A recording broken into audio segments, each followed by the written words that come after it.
Hey guys, it's Gary Vay, Nerdchuck, and you're listening to the Front Row Entrepreneur Podcast with our girl, Jen.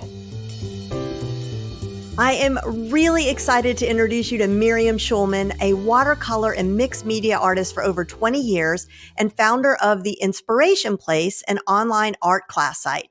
Miriam abandoned a hedge fund career after witnessing the devastation of 9/11 to work on her art full time. Rejecting the starving artist myth, her watercolor and mixed media paintings have been seen on NBC, published in art magazines and home decor books, and collected worldwide. In addition, New York museums have carried her artistic accessories in their gift shops. She's been published in art magazines such as Art of Man, Art Journaling Magazine by Stampington, and was a regular contributor to Professional Artist Magazine. She's a host of her own podcast, The Inspiration Place, a podcast for art lovers who want to quiet their inner critic and reconnect with their lost creativity. Welcome to the show, Miriam. Well, thanks for having me, Jen. It's a thrill to be here.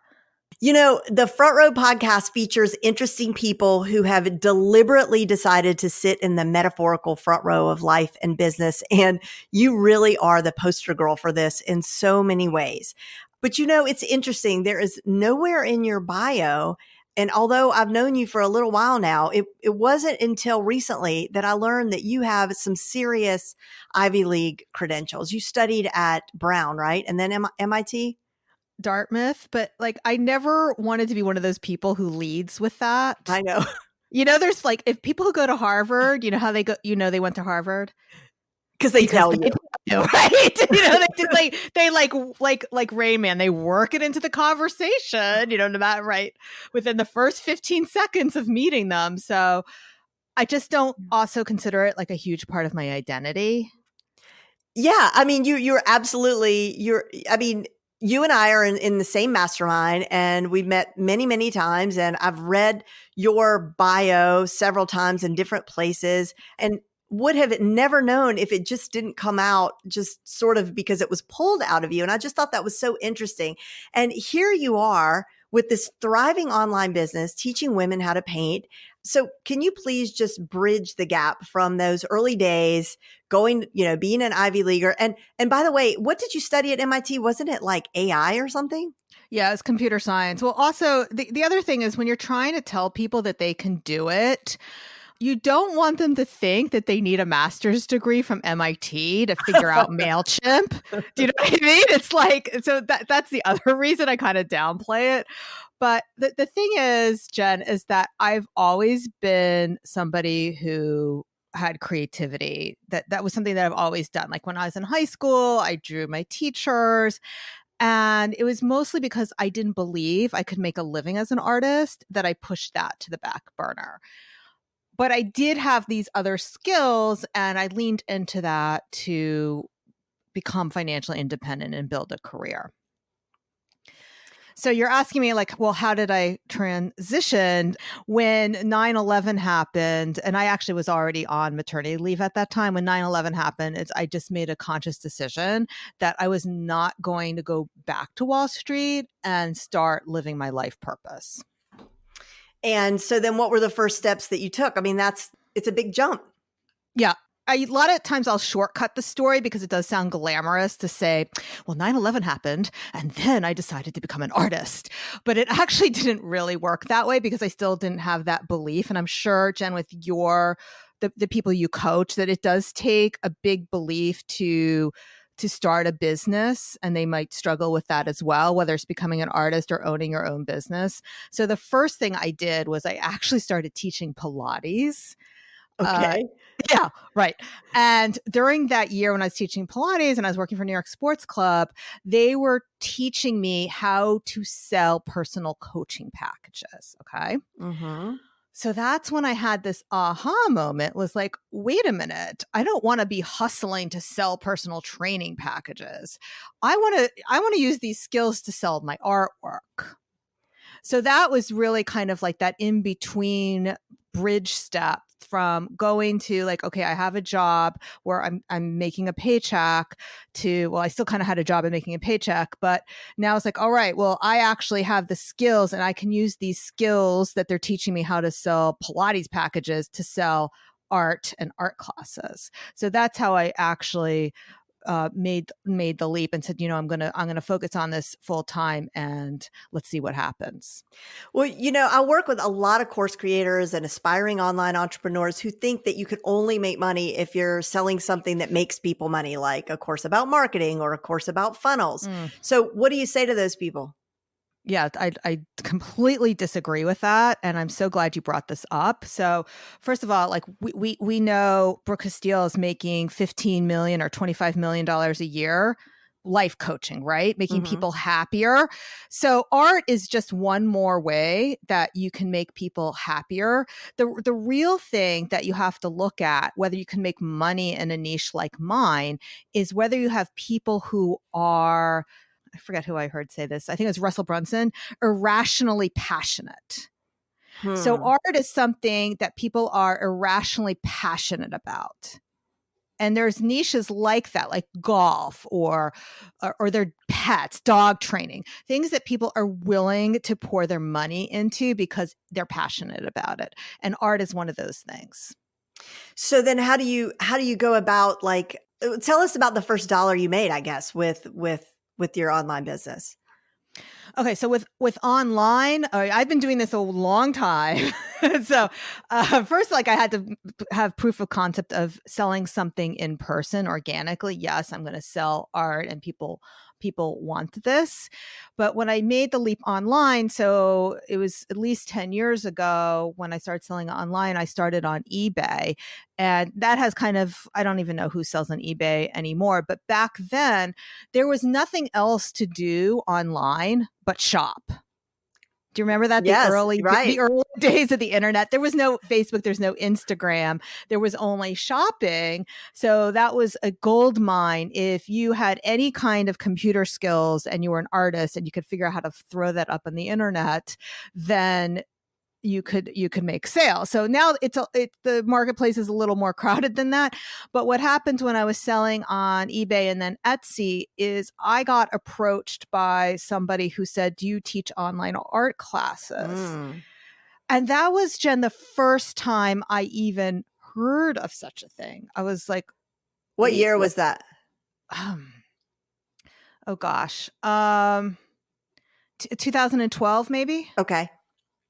So I was like, whoa, what's that? And first of all, the online thing, being somebody who is technical and knows some skills and basically because I'm not intimidated. It's not that they taught me at MIT how to build an online class, let's be honest, right? Right. But just I'm not intimidated by that sort of thing. So I was like, well, what's that? And the customer who had approached me, she told me what it is. I said, who's doing this? And she told me other people she knew who was doing it. And I went and I stalked them out. And luckily, I didn't know about places like Skillshare. I'm not sure Skillshare was around then. I think there were platforms around back then where you could, like venues where you could sell. But I thought you had to build your own site. And I'm really glad that I didn't know about those other things, because that was the best thing I ever did, was to make my own platform to sell online classes. And for our listeners, why was that the best choice?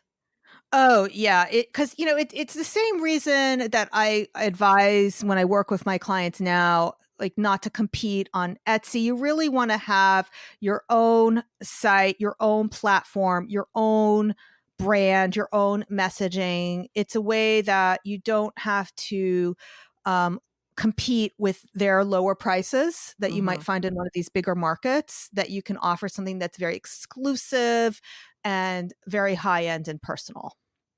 Okay. So you create this site and you put some learnings on there. Yeah. And then what do you do? Okay, so the first class I offered was kind of a disaster, honestly. Well, I'm not going to say it's a disaster. The class was awesome, and I'm actually still selling it. But the thing is I didn't understand online marketing at all. I just thought, you just offer it for sale, like eBay. You just tell people something's available. So I didn't even have an email list back then, Jen. I had nothing. Well, we I all don't know. start I don't know what I from was thinking. zero, you know? I didn't know. Well, I didn't even know that you had to. Right. I didn't know what I was thinking. So that's when I started really investing in taking online classes and learning how to build an email list and learning how to do Facebook advertising. So that was definitely a learning curve for me. But I did know I could figure it out, and I did figure it out. And then, so I guess your next attempt at doing like a quote unquote proper launch, what did that look like? When I first started out, I wouldn't even say it was a proper launch yet, but even just when I figured out Facebook advertising, just targeting the fans of Craftsy, that, and it was easy. And I think it was being a pioneer. I probably was one of the few people doing it.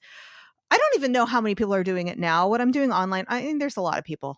No, there's a lot. I take that back. There's a lot of people selling online art classes, but I just was targeting their audience. So it was just more, and I think I was even taking them to the sales page. I don't even know if I was doing anything.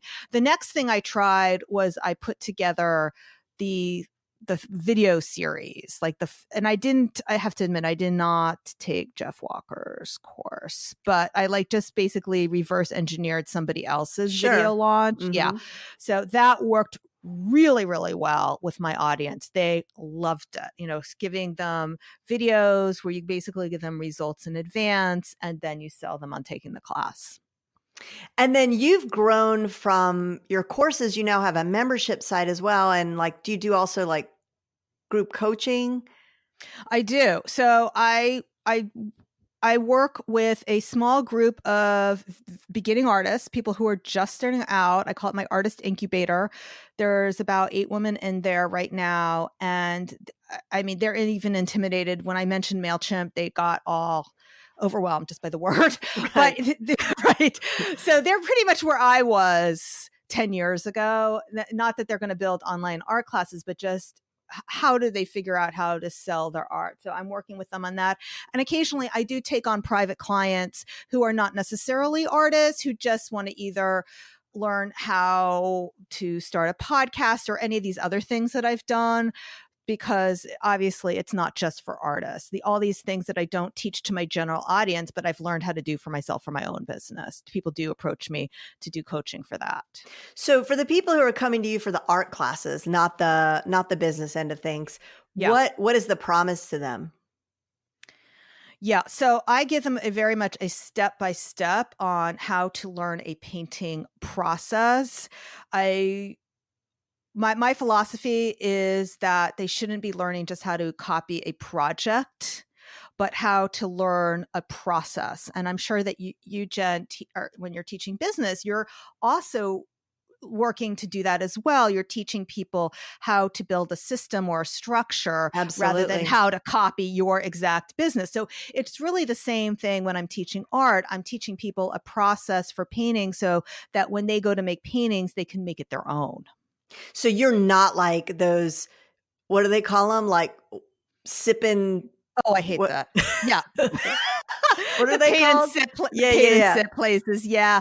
And there are a lot of art students who will copy me exactly. And that's really okay, especially when you're first starting out and you don't have the confidence to do it your own way. But that just has to be seen for them as part of the learning process. And then hopefully the next time they try to do something similar, that they can have the confidence then to make it their own and do it their own way. So there's always that balance of teaching people how to do things and I'm sure you know this, when you're giving them swipe files or you're giving them something else, it's okay, well, here's a template for you, but see what you can change to make this for your own. Can you imagine, what's his name? Bob Ross, the guy on NPR that used to, not NPR, on public television. PBS. Yeah. I mean, just imagine if he was born, he could totally be doing online classes and it would look completely different. It's funny how go ahead.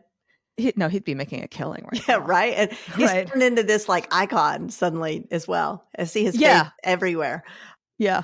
So for building your list, I'd love to just give our listeners an idea of what your business looks like today. I mean, it's pretty big, and I want to ask you that. And I also want to know how you've built your list in terms of freebies and so forth.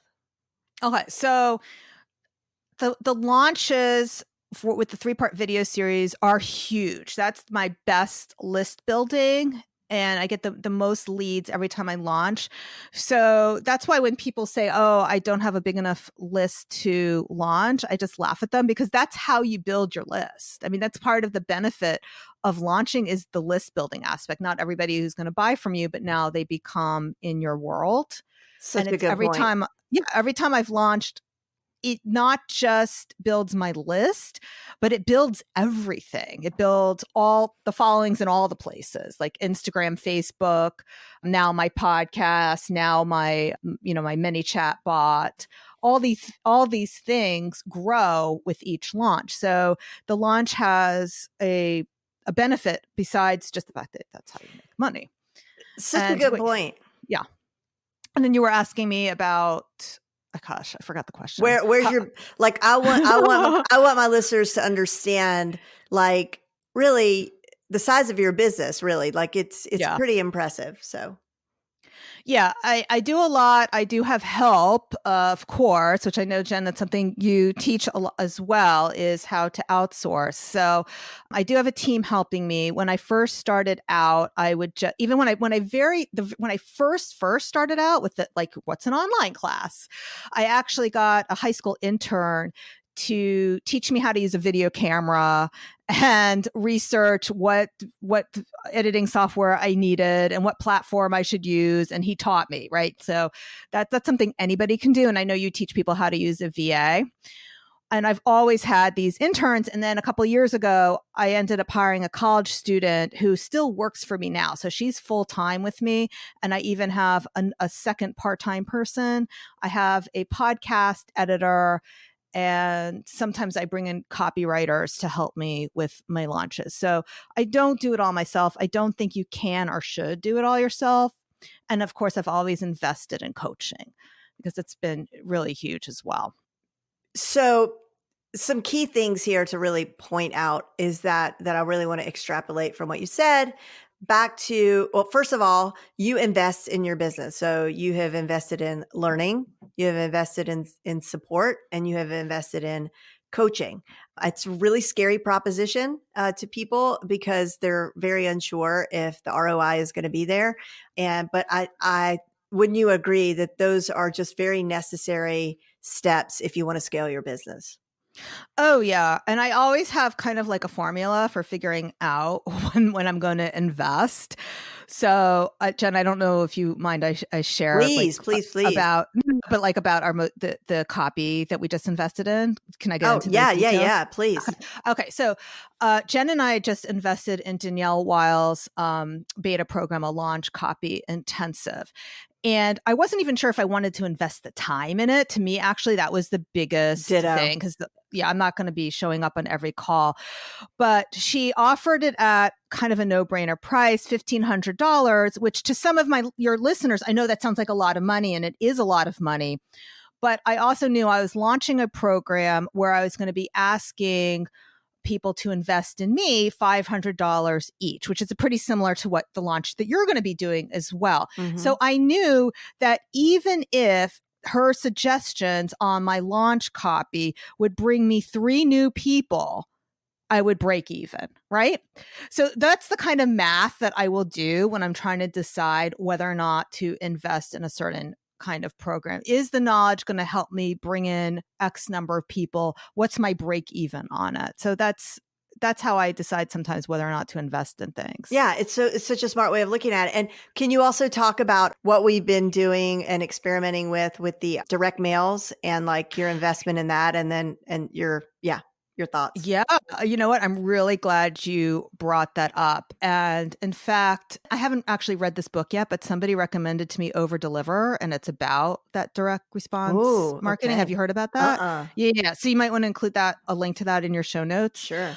But so what we're talking about is actually sending physical mail pieces to people. And this is something that I was comfortable doing for my fine art business. What I mean by that is so I really have 2 businesses, Jen. I don't know if people realize that. I have the business where I'm selling my artwork, mm-hmm. right? And I have the business where I'm teaching online art classes. So for my business for selling my artwork, I've always sent invitations in the mail to my shows, right? Mm-hmm. Or cards or things like that. So it was our coach, Ron Reich, who said you can use this same strategy for inviting people to webinars or sending them sales letters. And it's kind of an old school technique that went out of fashion with the rise of email, but now it's something that really all of us should be considering. So what happened most recently is I sent out, I think it was like 100 mail pieces. So it cost me about $100, the printing and the postage and everything. And I made about $6,000 on it. Holy cow. I know. And it was I think the last one you did was a postcard reminder for a workshop, right? It was like inviting them to a workshop. And then you had done one prior to that, which was to some of your existing VIP clients to upsell them to another offer. And then you also made out like abandon on that. Although that's a terrible metaphor, but no. Okay. So wait. I think you think I did more than what I did. So first I did do that, the 100 mail piece thing that I just mentioned. What I did was I made the mistake. I call it a mistake, but I think people will build a better business if they don't make as many offerings as I have done. But I kept coming out with art class after art class after art class. So what I did was bundled all of the art classes up into like the mega offering. And I said, if you join this, you become part of the VIP Society, which had a clever acronym, the Very Inspired Painting Society. Oh, I love it. And then I threw in a t-shirt with that logo on it. And I threw in an apron, and those all had scarcity. You had to sign up by a certain time to get these things. And what I did was not send this out to everybody. I mean, I have 7,000 people on my email list. That could be prohibitively expensive. Yes. What I did was I had my assistant download everybody into a spreadsheet with the classes they've taken. And then we only contacted the top 100 people who were closest to completing that set. So we had that set available for everybody. But what we said was that, hey, we know that you're very close to completing the set, and artists love sets, like that's why we like all the colors, all the Copic markers, or, all the Posca pens. You want every color. You don't just want 8. You want it all. So I leaned into that whole idea. You're very close to completing your set. Once you complete your set, you become this VIP. You get all this cool swag. Here's your exclusive private coupon. Do not share it. So like I said, $6,000 was made from the direct mail campaign. And I believe an additional $4,000 was made through email. Wow. So there were people who had different coupon levels. So the mail pieces that went out had one coupon, and the other emails had different coupons. So we kind of put people into ranges, how close they were. They got, whatever percentage off it was. And you just put those together in Canva, right? And printed them from Canva, right? Or Vistaprint. Yeah. So the initial ones that I went out, which I think made most of my money, to be honest, the initial ones that I made in Canva, I downloaded it, I printed it out on my computer on yucky paper. Those first 30 or so made most of my money because those people were the closest, not only because they were the closest to competing, so they're completing, therefore their coupon amount was the greatest. But also you have to remember that the people who have taken the most classes with me are also my most raving fans. Okay. So then I made a more beautiful piece by it was still the Canva piece that I made, but I had it sent to Vistaprint, and they have a beautiful glossy 2-page flyer. Those did not convert as well in terms of what their intended purpose was. However, one of the people who received that mail piece and didn't take me up on that particular offer did join the artist incubator So, and she even mentioned how much she enjoyed receiving that piece in the mail. So here's the thing, like when we talk about launches or things that you do, sometimes these things that we do, it may not get you that intended result then, but then it has a ripple effect later down the line. Yes, you're planting seeds. Yeah. And it just made her feel special to get something in the mail. She's like, oh, and she mentioned it like, oh, it was so beautifully done. And it made me seem like somebody she wanted to be coached from, like someone to be learned from, that this was the way I was treating my customers. Yeah. And, like Ron told us when he first started talking about this, really, even at least my mailbox, even with junk mail, my mailbox is pretty empty these days. I get a few catalogs, but I'm not even getting like all those glossy postcards I used to get. So when you show up in somebody's mailbox, it's like 100% open rate. They're going to put the mail in their hand, even if it does end up in the garbage, but they're going to see it. And you're kind of like, you own the mailbox. So that's right. I'm super excited about it. I'm using it for my launch too. Yeah. So then you talked about also the second. So that was the first direct responsing. The second thing that I'm doing, it hasn't gone out yet as of this recording, but it will be going out very soon. It's a save the date postcard for my next webinar. And this is going out to 100 people. And again, there's 7,000 people on my list. I'm not sending it to 7,000 people. I identified the 100 people who did not already invest in this program I'm launching, but are most likely to want it. This might be the most exciting thing to me of all, because I think this is so genius. Because first of all, with the state of webinars today, like less people showing up, everybody's been like conditioned to watch the replay. It's all about attendance on a webinar. Like you want the people on the webinar. And so nobody does that. Nobody is sending physical reminders in the mail to remind people to show up for this great webinar. So yeah. And this is not even, I don't even know if they're going to sign up for the webinar, but here we go. So it's a save the date. It has the bullets that you would see on your opt-in lead page. So all the reasons why you want to sign up for the webinar are there, plus my pretty link for signing up for the webinar. But postcards, physical pieces of mail, have a shelf life that stick around. So now this postcard is going to be lying around on somebody's desk as a physical reminder if they do sign up for the webinar to show up.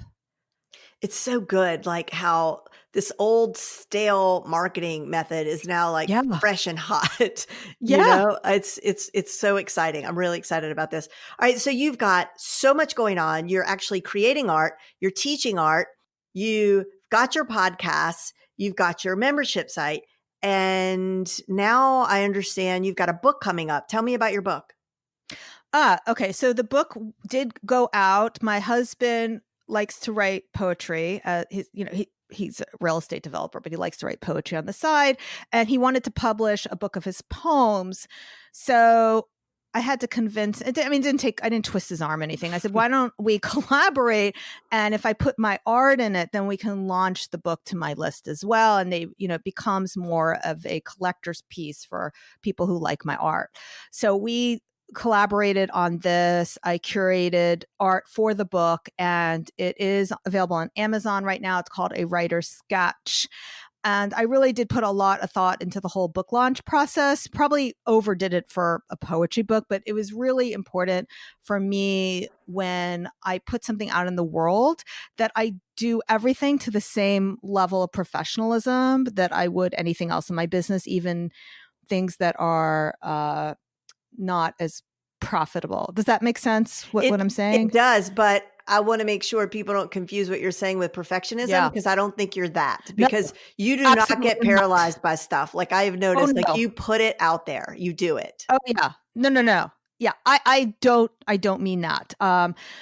Yeah. And I released a lot of control with this. I had my assistant curate the art. When I say we, that's what I meant. She did it. Awesome.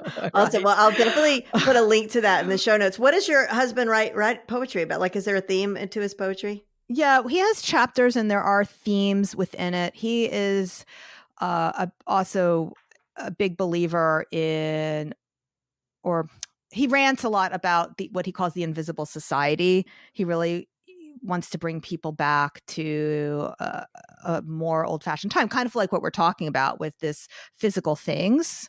So he likes to play vinyl records. And one of the themes that kind of came up, which was a happy coincidence for us, he actually grew up a few miles from the Woodstock Music Festival, which is celebrating their 50th anniversary this year.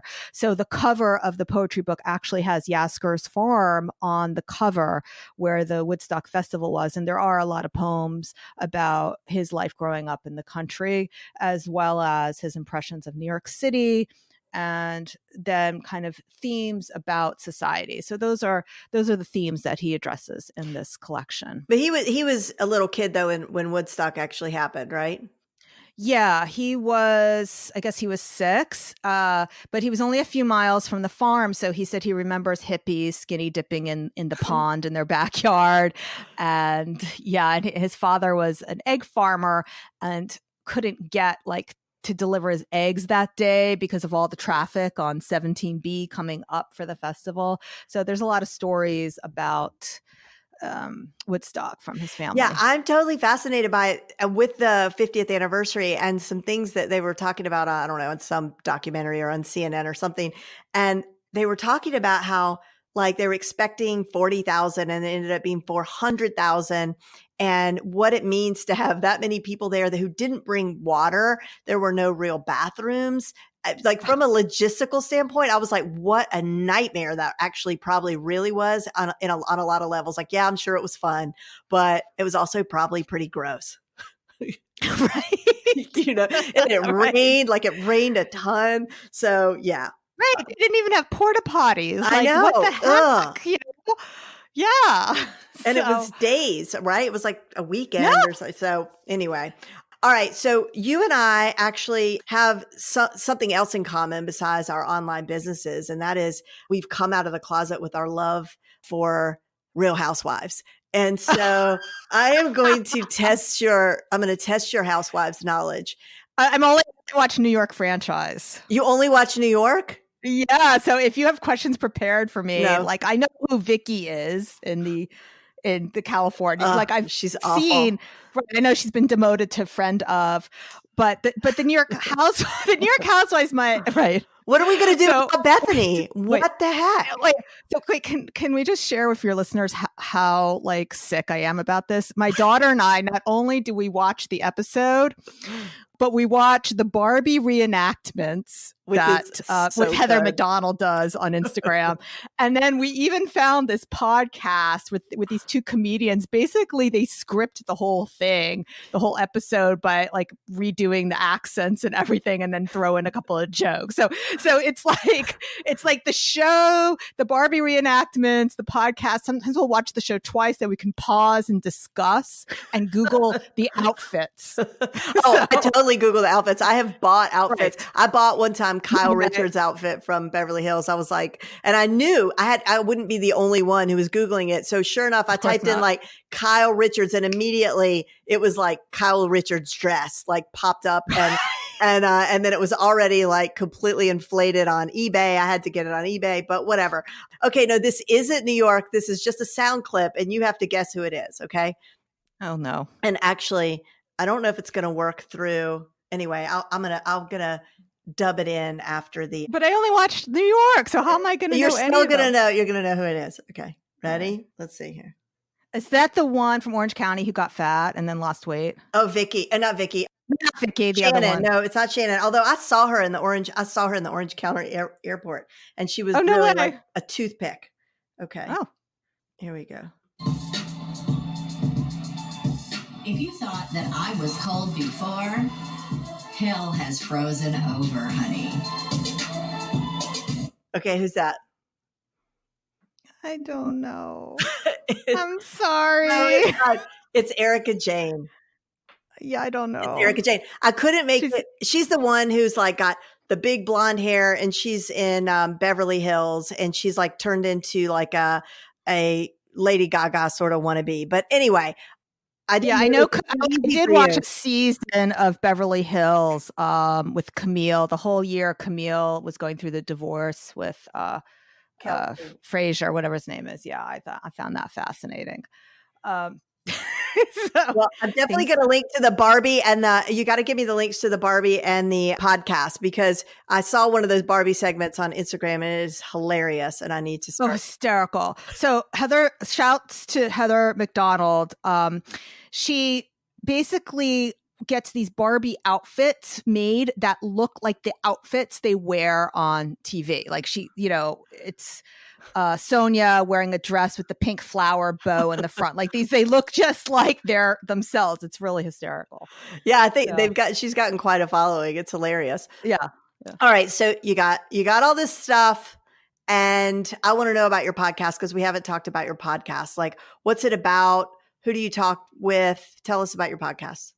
Yes. So my podcast is all about bridging the gap for creative between what we learn on the business sites and then how do you apply it for art. But it definitely has a strong self-development bent. So I've had people on like Todd Herman and Denise Duffield-Thomas. So we talk about the money blocks, we talk about the alter ego, and I like to bring in kind of like unusual guests that way. I don't generally talk to a lot of artists because it's not really what my podcast is about. It's not about people's origin stories. I like to make it actionable for my listeners so they come away feeling like they really learned something. So it's called The Inspiration Place. And I guess you can go to schulmanart.com/iTunes or just search for The Inspiration Place. And that's what you will find there. Lots of self-development as well as how to make money as a creative. Awesome. Well, I'll definitely link to that in the show notes. And another thing that I love that you have on your website, and I'll put a link to this as well, but you've got this book club, and the books that you have there are excellent. Like they're not, they're great for anybody, not artists, not business people, sort of everybody. Great professional and self-development books.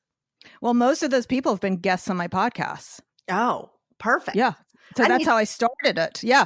So one book I absolutely recommend to everybody. I think we talked about this on your Alexa Flash briefing was Rest. So I had brought Dr. Alex Pang on. It's about how to work less, how successful people work less. So a lot of those books are people who have been on the podcast. And then there's a few other ones on there. If during the conversation of my podcast, these books will come up, then I will also put it on there. So it's a great way for people who love to read and invest in themselves that way to find it all in one place. I love that. All right. Well, Miriam, thank you so much. This has been so much fun. I've learned a ton. You guys make sure and check out her podcast, Inspiration Place. And thank you. Thank you so much. This was so much fun, Jen. Thanks so much for having me. Thanks so much for listening. Hey, did you know that I have an Amazon Alexa flash briefing called The Front Row Entrepreneur? And every morning, Monday through Friday, I deliver to you the latest, most important news in online marketing and social media that I think you need to know about for your business. And if you'd like to enable that on your Alexa device, just say, Alexa, open The Front Row Entrepreneur. At that point, every morning when you say, Alexa, play my flash briefings, it will play automatically. Or you can just download it on your phone on the Alexa app, and that'll do the trick as well. Until next time, remember that life is short. Sit on the front row whenever you get the chance.